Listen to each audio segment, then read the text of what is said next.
Ahora sí. Si la clase hubiera sido presencial, hay mucho de lo que está escrito que directamente no haría falta. Simplemente también yo lo puse para que ustedes tengan una guía de dónde sacar lo más importante. Después, si quieren ir a profundizar a los libros, o sea, lo van a tener que hacer, pero me gustaría que las bases salgan de acá, de esta clase y de este PowerPoint. Por eso el motivo de que van a ver que las diapositivas están un poco cargadas de texto. No es la idea, pero bueno, es a los fines de la virtualidad, ¿bien? Bueno, comenzamos. Vamos a hablar entonces de drogas que me actúan en el sistema nervioso central. Como el nombre de la unidad lo dice, son depresores. ¿Dónde van a actuar estas drogas? Bueno, principalmente van a actuar en todo el sistema nervioso central, pero específicamente vamos a hacer hincapié en estos tres sitios, en el SARA, que es el sistema activador reticular ascendente. Fíjense, integra los procesos sensitivos y motores periféricos con el hipotálamo, sistema límbico y corteza cerebral, y es el responsable de la vigilia del sueño. Muchos de los fármacos que vamos a estudiar son de tipo hipnóticos, es decir, que me generan un sueño similar al fisiológico, por lo tanto van a estar actuando acá, bloqueando o estimulando el sueño, digamos. Bueno, el sistema límbico es el encargado de las emociones o procesos afectivos. En el caso de los animales, los procesos afectivos no son como las personas, pero lo que está hablando es de la agresión, el miedo, lucha, huida, que son situaciones en donde se liberan un montón de sustancias, neurotransmisores, catecolaminas, que me van a estar modificando al paciente en el momento de la anestesia, ¿bien? Y el hipotálamo, el cual es el encargado de regular la temperatura, secreciones de la adenohipófisis, bueno, los ciclos sexuales, y además influye sobre las actividades somáticas y viscerales, bien como lo dice acá. Bueno, ¿de qué manera van a actuar estas drogas? Primero, antes que nada, me gustaría definir qué es un neurotransmisor. No sé si ustedes se acuerdan de la clase anterior. Esperemos que sí. Bueno, un neurotransmisor es esto que dice acá. Y acá en el dibujito está bien explicado. Digamos, es una sustancia que se libera de una terminal nerviosa, bien, el cual tiene un receptor en una estructura adyacente. Cuando se libera y se une al receptor en cierta cantidad, en una cantidad suficiente, me va a producir una respuesta. Esta respuesta, ¿cómo va a ser? De tipo excitatorio o inhibitorio. Bien. En el caso de las drogas depresoras, lo que me van a estar actuando es, ¿de qué manera van a actuar? O bloqueando un potencial excitatorio, o estimulando, o bien acompañando, o me sale agonizando de la palabra, digamos, por agonista, un potencial de tipo inhibitorio. ¿Bien? ¿Se entiende? Sí, profe. Bien. ¿Cuáles son los principales neurotransmisores? Hay muchos neurotransmisores. Vamos a definir o vamos a nombrar a los principales, en este caso, que van a ser sitio de acción de estas drogas que vamos a estudiar hoy. El glutamato y el aspartato son dos neurotransmisores, los principales excitatorios del sistema nervioso central. Y están presentes en corteza cerebral, en cerebelo y en médula espinal. Si ustedes se aprecian, están distribuidos en todo el sistema nervioso. Bien, ya van a ver que hay otros que no. Entonces son los principales neurotransmisores excitatorios de todo el sistema nervioso central. El GABA, el ácido gamma-aminobutírico, es el principal neurotransmisor de tipo inhibitorio. Bien, y está solamente en el cerebro. La glicina, que es el principal neurotransmisor inhibitorio, que actúa sobre el GABA también, pero fíjense, en las interneuronas de la médula espinal. Bien, entonces tenemos hasta acá el glutamato y aspartato, los principales neurotransmisores excitatorios, el GABA y la glicina, los principales neurotransmisores inhibitorios, la acetilcolina, que como lo vieron en la clase pasada, no sé si se acuerdan, ¿dónde actuaban? A ver si alguno me puede responder. Bueno, lo dice acá de todas maneras. ¿Cómo? Los receptores muscarínicos y nicotínicos. Bien, ¿y dónde más?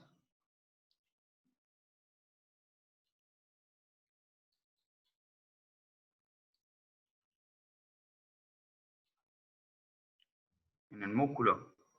También, ¿y dónde más? Y en los ganglios, en los preganglionales. En los preganglionales del sistema simpático. Sí. Bien, exacto. Entonces, es fundamental de las neuronas motoras bulboespinales, fibras preganglionares autónomas, fibras colinérgicas postganglionares, de las parasimpáticas, como bien dijo un compañero, y bueno, y muchos grupos de neuronas del sistema nervioso central. Por eso es que también lo nombramos. No solo participa del sistema nervioso autónomo, sino del sistema nervioso central también. Bueno, después tenemos a la dopamina, que es el neurotransmisor de algunas fibras nerviosas y periféricas, y también de muchas neuronas del sistema nervioso central. Participa en procesos de adicción, y está relacionado con las vías del vómito, muchas drogas que generan emesis a la hora de la administración, y también intervienen en el movimiento y en la postura corporal. Y otro neurotransmisor muy importante es la noradrenalina, ¿bien? ¿Dónde actuaba? ¿Si se acuerdan?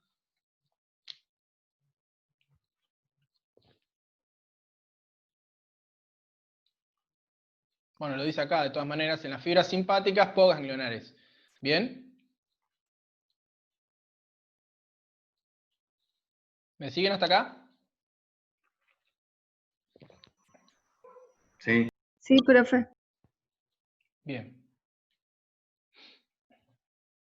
Bueno, a su vez, cada uno de estos neurotransmisores tiene su receptor específico, digamos, se va a unir, no se unen en cualquier lugar. Eso quedó entendido en la clase anterior. Entonces tenemos los receptores colinérgicos, bien, ¿se acuerdan que se dividían? Bueno, los muscarínicos, los nicotínicos, no vamos a entrar mucho en detalle. Los receptores adrenérgicos, alfa y beta, alfa 1, alfa 2, beta 1 y beta 2. El que nos interesa más que nada en esta situación es los receptores GABA, que es donde se va a unir el neurotransmisor GABA, ¿bien? Bueno, ya vamos a ver que está compuesto por varias subunidades de proteínas, GABA A, GABA B, bueno, ya lo vamos a ver en detalle con una imagen. Después están los receptores de glutamato, que es el receptor excitador, junto con aspartato. También van a ver que se divide, bueno, en este caso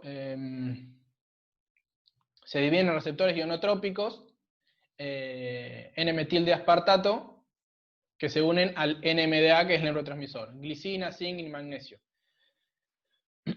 Y producen la entrada de sodio, potasio y calcio. Y receptores no NMDA, que son permeables al sodio y al potasio, pero no al calcio. Bien, estos son receptores excitadores, median en la producción de importantes efectos tóxicos por el incremento del calcio, radicales libres y proteinasas. Bueno, esto es a modo de comentario del receptor glutamato, después lo vamos a ver más en detalle. Y los receptores opiáceos, que están relacionados con el manejo del dolor. También esto lo vamos a ver en una unidad siguiente, en la parte de opioides y manejo del dolor junto con antiinflamatorios no esteroides y antiinflamatorios esteroides. Por eso no quiero entrar mucho en detalle.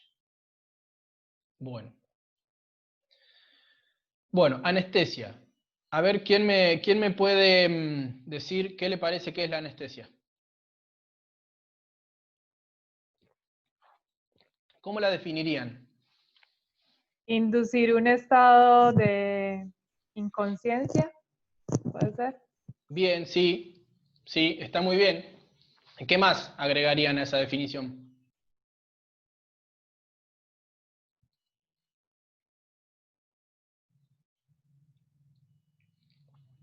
De insensibilidad también. Muy bien, insensibilidad. ¿Y qué más? Pérdida de actividad refleja o motilidad también. Pérdida, sí, sería de la actividad motora, digamos, una respuesta motora frente a algún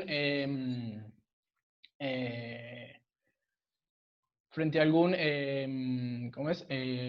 Alguna sensibilización de alguna estructura, supónganse, que genere dolor, ¿bien? O sea, pérdida total, es como decía la compañera, de las sensaciones en un área orgánica o en todo el organismo. Eso va a depender si la anestesia es general o local. Bueno, inducida por un fármaco o grupo de fármacos que deprimen, obviamente, la actividad del tejido nervioso, ya sea en forma local o general. Bien. Bueno, esto, por ello, dice, responde a esta definición tanto una anestesia general, así como también una tranquilización con una anestesia local. Eso ya lo vamos a ver en la próxima diapositiva. Podemos dividir a la anestesia en dos, digamos. Lo que sería una anestesia general y una anestesia local. Una anestesia general es lo que veníamos diciendo hasta recién. Un estado de no conciencia producido por fármacos que me deprimen el sistema nervioso central, por lo cual va a haber ausencia de sensibilidad, lo que decía la compañera, frente a estímulos del ambiente, y una nula respuesta motora a esos estímulos. ¿Bien? Esto puede ser provocado, bueno, por una droga, por un grupo de drogas o un protocolo anestésico. Eso es una anestesia general. Pero también podemos hacer una anestesia local, que es el bloqueo, básicamente es el bloqueo de la transmisión del impulso. Es decir, no va a estar llegando información desde la periferia hacia el cerebro, y también puede ser que no esté llegando información desde el cerebro hasta el órgano efector, ¿bien? O sea, el bloqueo es hacia los dos lados. Entonces se define como el bloqueo reversible de la conducción nerviosa en una zona o área determinada del cuerpo, es decir, el bloqueo de los impulsos aferentes de piel, mucosa, bueno, otros tejidos, hacia el sistema nervioso central y viceversa. ¿Bien? Bueno, también me gustaría que hagamos la diferenciación o el comentario de otras definiciones que son importantes a la hora de entender las funciones de las drogas que vamos a ver, que me colaboran con las características de la anestesia, ¿bien? Por ejemplo, tranquilización. Hay drogas que producen tranquilización, hay drogas que producen sedación, hay otras que producen hipnosis y otras que producen narcosis. Y el conjunto me van a estar generando una anestesia, ¿bien? Entonces, por ejemplo, la tranquilización es lo que tiene que ver con la ansiedad, digamos, la disminución de la ansiedad de un animal que obviamente no sabe lo que le va a pasar, que llega a la veterinaria y no sabe lo que le va a ocurrir. Entonces, lo que hacen estas drogas va a ser bajar ese nivel de ansiedad, pero no generan depresión de la conciencia. Es decir, el animal está despierto 100%, pero, digamos, baja dos cambios. Va a estar más tranquilo, se echan. Es lo que vamos a observar nosotros al aplicar ese tipo de drogas. Diferente es la sedación, donde ya hay una disminución de la conciencia, ¿bien? sin que se produzca un estado de pérdida total de la conciencia, que ahí ya estaríamos hablando de lo que es una anestesia.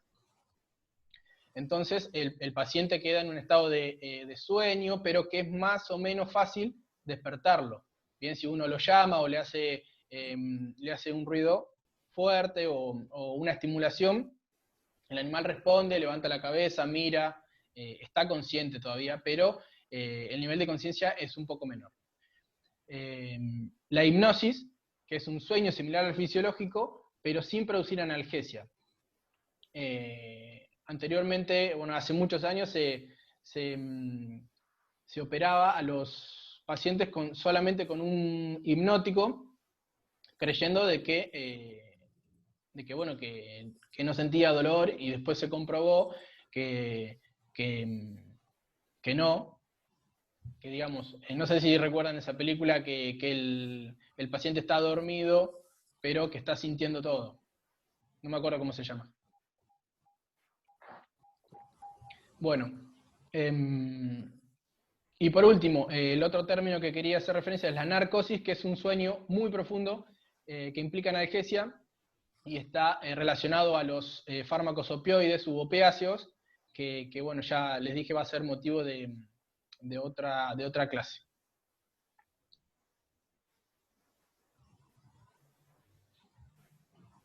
Bien.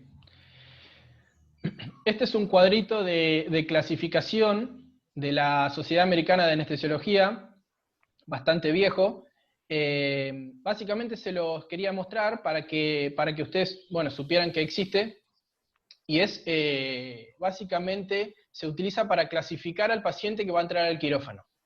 ¿Por qué les muestro esto? Porque yo debo hacer una valoración del paciente previo a la elección del protocolo. Bien, si ustedes se fijan, va desde el... Perdón.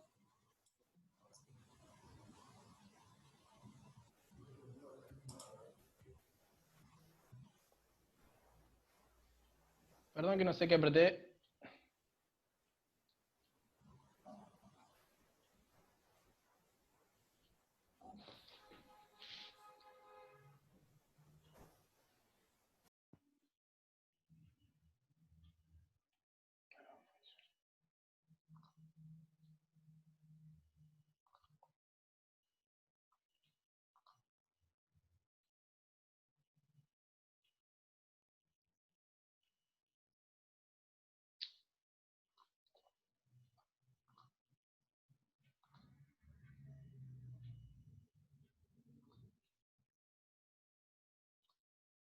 Ahí está. Perdón, chicos. Bueno, es la clasificación del paciente. Si ustedes se fijan, va de la categoría 1, un paciente sano, por ejemplo, una esterilización profiláctica. Este es un animal de unos 6 meses, supónganse, que viene a la veterinaria porque sus propietarios quieren realizar una castración. Digamos, es un animal sano, joven, en el cual yo puedo elegir un protocolo anestésico que no voy a elegir, por ejemplo, para un paciente ASA 3 que tiene una enfermedad sistémica severa, como puede ser fiebre, deshidratación, anemia. ¿Se entienden a lo que voy con este cuadrito? Digamos, esto es más para, digamos, es para el anestesista, pero también es para el cirujano, digamos. Pero yo se los quería mostrar porque esto tiene mucho que ver a la hora de elegir el protocolo anestésico que yo voy a estar utilizando, por el tipo de efecto que me va a producir la droga. Hay drogas que son muy hipotensoras, la mayoría en general. Entonces yo no lo podría utilizar, supónganse, en un animal que está hipovolémico, en un animal que está con una deshidratación severa, una descompensación cardíaca. Entonces, bueno, yo primero estadifico al paciente, después elijo el protocolo anestésico. En esta clase vamos a pensar que vamos a estar por anestesiar a un animal que está en un ASA 1, digamos, es un paciente sano. Después en la clase posterior, que es la clase que viene, vamos a dar algunos ejemplos, algunos protocolos que se usan en casos especiales, en casos de pacientes que no son ASA 1, un ASA 2, un ASA 3, que son por ahí un poco más complejos de manejar. Bien. Por eso es que le ponía este cuadrito. Bueno, ¿qué es una anestesia balanceada? El término anestesia balanceada, básicamente, es, bueno, esta tríada está compuesta por la hipnosis, la analgesia y la relajación muscular. Algunos autores, acá al medio, digamos, en el medio de las tres patas de los tres vértices de este triángulo, está la regulación del sistema nervioso autónomo, que no siempre es necesaria, pero de todas maneras la nombro ahí porque algunos pacientes sí la necesitan. Entonces, ¿qué no puede faltar en una anestesia general? Hipnosis, analgesia y relajación muscular. Recuerden esto porque es pregunta de parcial y de final. Bien, este es un cuadrito que me define las etapas de una anestesia. Es un cuadrito muy viejo que lo definió Wedel hace muchos años, utilizando como anestésico el éter. Es un anestésico que se usaba vía inhalatoria. Hoy por hoy con las drogas que se usan ahora, todas las etapas no se cumplen tal cual dice este cuadrito, pero es muy bueno a la hora de establecer la profundidad del plano anestésico. Ya vamos a ir viendo. El primer periodo se denomina de excitación voluntaria o analgesia, en el cual, bueno, Wedel lo caracterizaba como el intento del animal por liberarse de sus captores. Entonces hay una liberación grande de catecolaminas, por lo tanto me va a dar de adrenalina, por lo tanto me va a dar los signos clásicos de la liberación de adrenalina. Dilatación pupilar, taquicardia, taquipnea y ligera analgesia. Fíjense que él lo que evaluaba eran todas cosas a simple vista, digamos, el ojo, la frecuencia, digamos, el corazón, la taquicardia, la taquipnea. En otros, van a ver en otros periodos que evalúa los reflejos, el reflejo pupilar, el reflejo laringio. Bien. Él describía lo que observaba a medida que el paciente iba entrando en esa situación de anestesia. Bueno, el segundo periodo, él lo denominó excitación involuntaria o delirio, en donde hay pérdida en la conciencia. En el anterior no, se mantenía la conciencia intacta. En el segundo periodo hay pérdida de la conciencia, pero el animal sigue bajo los efectos de esa adrenalina liberada. Entonces hay movimientos de pedaleo, gemidos, fíjense acá, dilatación del iris, aumento de la presión sanguínea, taquicardia, respiración irregular, todos signos propios de la liberación de la adrenalina. En los equinos puede haber nistagmus, que es el movimiento compulsivo de los ojos, y en los carnívoros puede haber presencia de emesis. El tercer periodo, que es el más importante, es el que él lo definía como anestesia quirúrgica, y lo dividió en 4 subplanos, digamos. El 1 y 2 corresponden a planos más superficiales, y el tercero y cuarto ya una anestesia bastante más profunda. Podemos observar cómo de a poco van desapareciendo los reflejos, va aumentando la relajación muscular, la respiración va cambiando también los movimientos respiratorios. Primero dependen de los músculos intercostales y abdominales, después los intercostales dejan de tener predominancia en la respiración para ser solo abdominal. Obviamente va a ser una respiración mucho más superficial. Entonces vamos a ver, lo que evaluaba también era el color de las mucosas. Entonces si tenemos una respiración mucho más superficial, el color de las mucosas va a cambiar, va a ser un poco más cianótico. Puede llegar a haber relajación de esfínteres, eso también me está hablando de la profundidad del plano anestésico. Y lo que evalúa mucho es el iris y la dilatación del pupilar del ojo. ¿Bien? Y el cuarto periodo, o parálisis vulvar, donde ya se detiene la respiración y si no actuamos con rapidez, el animal puede morir. ¿Bien? Porque, bueno, después del paro respiratorio viene el paro cardíaco y muerte. Bien. Bueno, vamos a dejar acá porque nos queda un minuto, así arrancamos en la otra reunión con las etapas de un plano anestésico.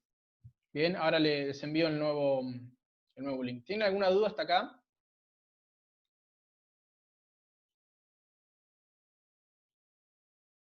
No, profe. Bueno, ahora les envío el otro link.